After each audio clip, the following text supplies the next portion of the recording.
మనం పిల్లలకి ఎంతో హెల్తీ అని చెప్పి డ్రింక్ మిక్సెస్ పాలల్లో కల్పిస్తాం కదా!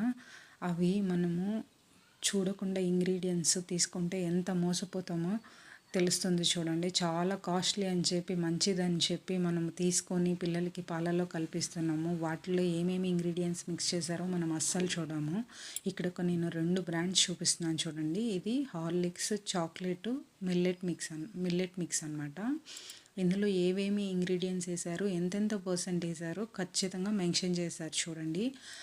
కలర్సు, షుగర్సు మెయిన్‌లీ మనం తీసుకునేటప్పుడు షుగర్స్ ఎంత క్వాంటిటీలో ఉన్నాయో, ఏది మంచిదో చూసి తీసుకోండి. నేను శాంపిల్‌కి చూపిస్తున్నాను.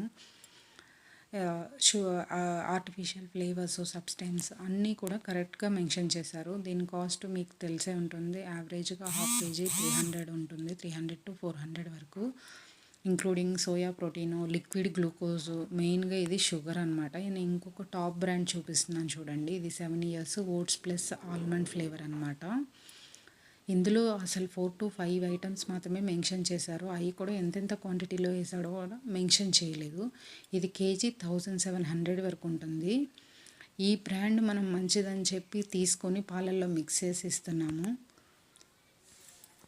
మనం ఎంత మోసపోతున్నామో చూడండి. ఇందులోని maltodextrin, skimmed milk powder, minerals, oats, artificial flavours అని మాత్రమే మెన్షన్ చేశారు. పర్సంటేజ్ అస్సలు మెన్షన్ చేయలేదు. ఈ మాల్టోడిక్సిన్ అంటే ఏంటో మీరు గూగుల్ సెర్చ్ చేయండి, తెలుస్తుంది. అసలు అది ఒక షుగర్కి ఇంకొక రూపం అనమాట, ఇంకొకలాగా. ఈ ఇన్ఫర్మేషన్ని అందరికీ షేర్ చేయండి.